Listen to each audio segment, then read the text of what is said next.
예, 다룰 이야기들이 많습니다. 바로 이분과 함께하죠. 이베스트 투자증권 이비지 영업팀의 염승원 차장과 함께합니다. 어서 오십시오. 네, 안녕하세요. 안녕하세요. 오늘 준비한 소식 하기 전에 그 전에 한 가지만 더 여쭤보도록 하겠습니다. 그 네이버와 CJ 대한통운의 어떤 협력, 그래서 네이버가 2대 주주 등극한다라는 소식은 오늘 오전에도 계속 있어 왔었고 저희도 프로그램 통해서 전략 짜 드렸는데 저희 머니투데이 방송이 단독 보도한 바에 따르면 네이버가 이제 이뿐만이 아니라 CJ ENM과 스튜디오 드래곤까지 역시 주식 맞교환 방식으로 협력을 강화해서 역시 그러면 스튜디오 드래곤의 2대 주주도 함께 올라가게 되고 굉장히 적극적으로 협력을 이어가고 있는 모습입니다.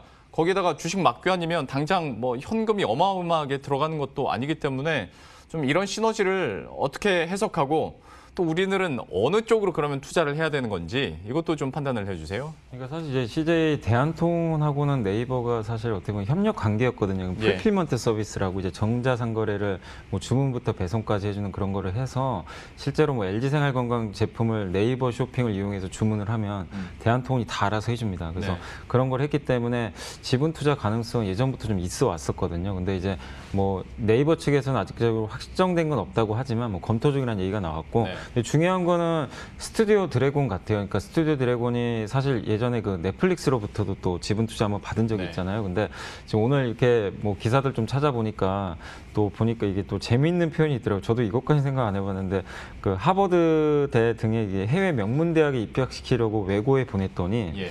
이게 서울대의 강꼴이다. 그러니까 무슨 얘기냐면 이제 넷플릭스 쪽에 좀 더 강화를 해서 디즈니나 네. 이런 쪽으로 좀 더 그 지분 투자를 더 받으면 좋은 거 아니냐 이렇게 했더니 이제 어쨌든 네이버는 국내 회사잖아요. 네. 국내 회사로 이게 어떻게 보면 2대 주주가 바뀌면 이게 넷플릭스하고 또 관계도 안 좋아지고 아마 그런 걸 우려하시는 것 같아요. 근데 제 생각은 어쨌든 이게 지금 아직까지 네이버가 공식적으로 답변을 한 건 아닙니다. 이게 지분 투자하겠다고 검토 중이라고 했는데 충분히 가능성은 있는 게 네이버 입장에서도 지금 네이버 TV도 있고 웹툰이 있잖아요. 예. 웹툰이 사실 가장 좋은 게 드라마거든요. 드라마 만들기 좋은데 그걸 이용해서 스튜디오 드래곤이 워낙 드라마를 또 잘 만들잖아요.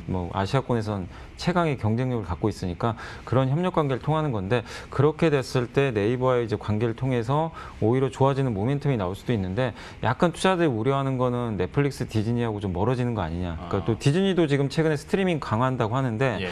이렇게 네이버가 갑자기 치고 들어와 버리면 스튜디오 드래곤의 그 글로벌 경쟁력이 약화되는 거 아니냐. 이런 우려감들이 좀 나오면서 되게 좀 복잡해진 것 같아요. 근데 저는 어쨌든 이게 개인적으로 그러니까 제 생각은 나쁘진 않다고 보는 게 왜냐하면 스튜디오 드래곤을 원하는 데가 그만큼 많다는 얘기거든요. 네. 지금 그만큼 경쟁력을 지금 인정하고 있다는 증거예요. 이게 어떻게 보면은. 그래서 지금 이 네이버라고 협력했으니까 넷플릭스를 안 한다. 그건 아닌 것 같아요. 어쨌든 넷플릭스 입장에서도 아시아에서 중요한 컨텐츠를 여기서 수급을 받기를 원하고 디즈니라든가 얼마 전에 그 에이스토리라는 기업이 그 드라마 지리산을 중국의 아이치라는 OTT 회사에 넘겼거든요. 판권을.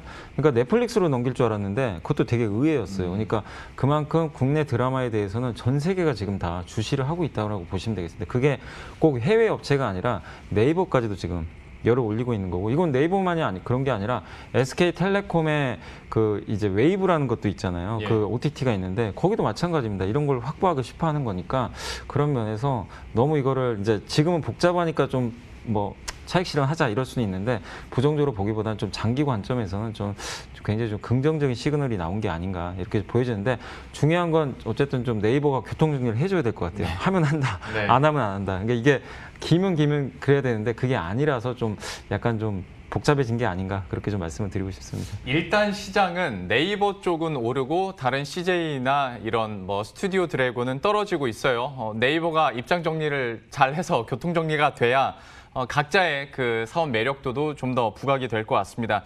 이번 새롭게 들려오고 있는 뉴스들에 대해서도 투자 의견 들어봤고요. 이번에 이제 염승원 차장께서 준비하신 내용 중에 TV와 관련된 이야기 하셨더라고요. 네. 구체적으로 어떤 내용인 겁니까? 그러니까 사실 지금 LG 디스플레이가 광저우 공장이 이제 돌아가면서 내년에 OLED TV로 이제 승부를 걸잖아요. 근데 예.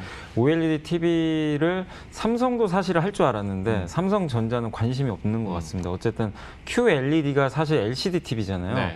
LED만 이제 붙인 건데 그거를 재미를 되게 많이 봤어요. 올해. 아무튼 그걸 통해서 사실 이제 일반 소비자분들은 OLED TV나 QLED나 이게 좀 되게 비슷하게 생각하시더라고요. 네. 사실은. 근데 엄연히 다른 TV인데 그걸로 재미를 봤고 내년에도 OLED보다는 그러니까 삼성 디스플레이 입장에서는 형님인 삼성전자가 안 써주니까 좀 아쉬울 수도 있을 것 같아요. 근데 그렇지만 삼성전자는 뭐 동생을 챙길 겨를이 없는 것 같습니다. 그냥 우리는 LCD를 기반으로 해서 가겠다 이런 것 같아요. 근데 그 중에 하나가 미니 LED라고 삼성전자 이제 내년에는 미니 LED가 좀 들어가 있는 것 같습니다. 요새 많이 얘기를 들어보셨을 거예요. 미니 LED라고 이제 기존의 LED를 이제 광원으로 쓰는 게 아니라 LED 이제 미니 LED 같은 경우는 보통 65인치 기준으로 해서 이게 예전에 LED 같은 경우는 한 200개가 들어간대요. LED가. 근데 이건 10,000개가 들어간다고 합니다. 근데 굉장히 작은 LED가 뒤에 이제 TV 뒤쪽에 촘촘히 박히는 거죠. 그만큼 더 선명해질 수도 있고 전력 면에서도 유리하다고 합니다. 그래서 LED, OLED와 이런 이제 LCD 이런 장점들을 많이들 얘기하시는데 OLED가 물론 화질도 좋아요. 화질도 좋고 뭐 색감이라든가 이런 것들이 물론 좋긴 한데 최대 단점이 그 버닝 현상이라고 있습니다. 그거 아실 거예요. 그러니까 이 스마트폰 오래 이렇게 그냥 정지 화면으로 가만히 두고 있으면 여기 잔상이 생겨버리잖아요. 그런 것들인데 그러다 보니까 이게 발광 소재를 자체 발광한 소재를 쓰다 보니까 어쩔 수 없이 수명이 떨어져요. 그래서 이 스마트폰 같은 경우는 OLED를 쓰기가 좋은 게 보통 뭐 길어봐야 3, 4년 쓰고 교체를 하잖아요. 네. 근데 TV는 그렇지 않습니다. 네. 보통 5년 이상, 많게는 10년 동안 쓰니까 그러면 이 버닝 현상이 굉장히 치명적인데 이거를 막을 방법이 사실 뭐 마땅한 건 사실 아직 없는 것 같아요. 그래서 TV를 이렇게 장시간 사용했을 때는 OLED가 굉장히 단점이 있고 거기다가 휘도라고 하는데 밝기라고 합니다. 근데 우리가 이 TV를 볼 때 주로 많은 분들이 영화보다는 네. 드라마나 예능을 많이 보시잖아요. 그렇죠. 근데 그거는 사실 밝은 색감이 되게 중요하거든요. 그러니까 영화는 좀 어두운 색을 강조할수록 더 좋아 보이는데 네. 드라마 같은 경우는 화사한 걸 더 좋아합니다. 그 사람들이 딱 봤을 때. 근데 TV 용도가 그런 쪽이 많다 보니까 많은 분들이 오히려 LED TV를 더 선호하는 거죠, 사실은. 그러다 보니까 그런 경쟁력 면에서 좀 떨어지는데 OLED는 일단 너무나 또 비싸거든요, 사실. 이 LED TV에 비해서. 미니 LED도 비싸요, 사실은. 기존의 제품보다 비싸지만 OLED보다는 싼 건 사실입니다. 그러다 보니까 내년에 삼성전자는 일단 우리는 이 QLED하고 미니 LED로 승부를 보겠다 이렇게 좀 얘기가 나오고 있고 반면에 LG를 중심으로 이제 LG 디스플레이 이쪽은 한번 그래도 어쨌든 지금 하고 있으니까 LG 디스플레이를 중심으로 OLED TV로 승부를 보겠다. 그래서 내년엔 이 양사가 충돌을 할 것 같아요. 누가 이길지 모르지만 일단 그 안에서 뭐 저는 OLED가 안 좋다는 얘기가 아니라 OLED도 같이 갈 것 같아요. 가지만 2022년 3년도에는 승자가 나올 것 같아요. 그때쯤 되면 누군가 판가름이 나겠죠. 예, 그래서 미니 LED로 계속 밀어붙일 수도 있고 아니다 OLED가 더 좋으니까 그쪽으로 바꿔가자. 그거는 내후년이죠. 내후년 돼봐야 우리가 알 수 있기 때문에 그럼 내년에는 전략을 짜실 때 LG 디스플레이도 나쁠 건 없어요. 네. 어차피 그쪽 밸류체인에 있는 기업들도 승부를 거니까 괜찮고 그리고 삼성전자 기반으로 해가지고 미니 LED 쪽의 비중 높아지는 기업들 그렇게 보시면 좋겠는데 뭐 누구나 아시겠지만 서울반도체 같은 네. 기업들 지금 세계적으로 이제 대만의 에피스타가 제일 앞서 있대요. 에피스타가 앞서 있는데 서울반도체도 어느 정도 지금 최근에 이제 그런 것들을 양산을 하기 시작했기 때문에 긍정적이고 특히 서울반도체가 그동안 이제 그 중국 업체들이 너무 저가 공사를 해가지고 그렇죠. LED는 만들기가 되게 쉽거든요. 그러다 보니까 이 공급 강행 때문에 그동안 주가 안 좋았는데 이제 그런 것들이 어느 정도 일단락 되면서 또 미니 LED라는 1년에 한 200만 대 이상 생산한다고 하더라고요. TV를. 그래서 그렇게 하면 새로운 수요처가 생겼기 때문에 서울반도체 좋을 수밖에 없고 그래서 오늘은 빠지지만 최근에 주가 흐름이 좀 좋았던 게 그런 배경인데 내년까지 한번 놓고 서울반도체 보시면 좋겠고 일진 디스플레이도 예전에 유명했던 이 사파이어라고 그러니까 뭐냐면 사파이어 웨이퍼라고 LED를 만드는 원재료예요.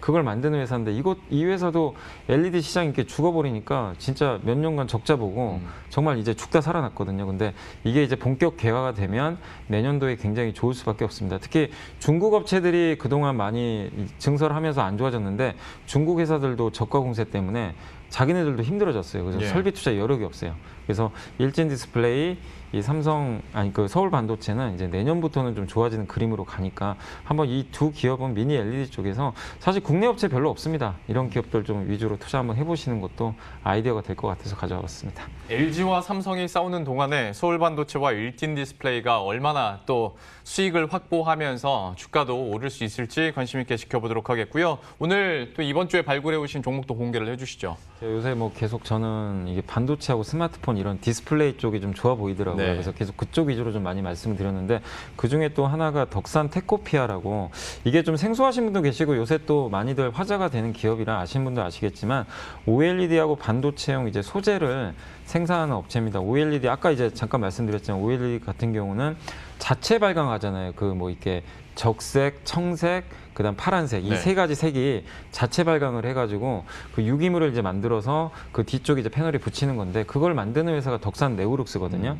근데 덕산 네오룩스의 자회사인데 이쪽에 이제 그 덕산 테코피아 계열사입니다. 계열사인데 덕산 테코피아가 그쪽에 들어가는 원료를 만들어요. 그 이 원재료. 그래서 유기물질의 원재료를 테코피아가 만들어서 네오룩스에 제공하면 네오룩스가 이제 그 소재를 만드는 겁니다. 그런 구조로 돼 있는데 그쪽에 있어서 삼성전자가 스마트폰 쪽은 계속 이쪽 OLED를 하니까 계속 좀 긍정적이다 이렇게 좀 말씀을 좀 드리고 싶고 그 다음에 반도체용 소재도 만듭니다. 이 전구체라고 하는데 이게 특히 이제 낸드 플래시에 많이 들어가게 되는데 이 낸드 플래시를 앞으로 삼성전자가 굉장히 이제 공격적으로 투자를 한다는 그런 얘기들이 나오고 있거든요. 그러면 예. 그쪽 전구체 소재도 그 비중이 늘어나니까 특히 국내에서는 DNF하고 덕산 테코피아 양강 구도인데 덕산 테코피아가 한 7 정도 공급을 하고 예. DNF가 3 정도 하니까 이쪽 시장 커지면서 좀 수혜를 받을 수 있을 것 같습니다. 그래서 이런 쪽으로 봤을 때 OLED와 이 어떻게 보면 반도체 쪽에서 모두 다 모멘텀을 받을 수 있는 기업이니까 한번 관심 있게 보시면 좋겠고 두 번째는 웹캡시인데 이건 좀 많이 알려져 있던 두 번째 기업. 종목은 좀 짧게 해주셔야 될 것 같습니다. 시간이 예. 없어서 그래서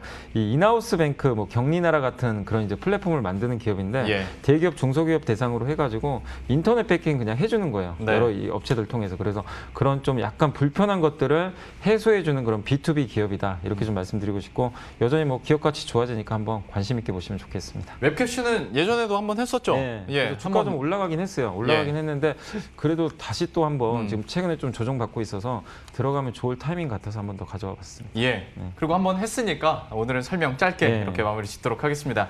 이베스트 투자증권 이비주 영업팀의 염승환 차장과 함께했습니다. 고맙습니다. 네, 감사합니다. 예, 그럼 저희도 여기서 인사드리도록 하겠습니다. 시장 낙폭 좀 잘 대비하시면서 오늘 마무리 잘 하셨으면 좋겠고요. 저희들은 또 내일 이 시간에 새로운 전략과 종목들 들고 다시 찾아뵙도록 하겠습니다. 시청해주신 여러분 고맙습니다.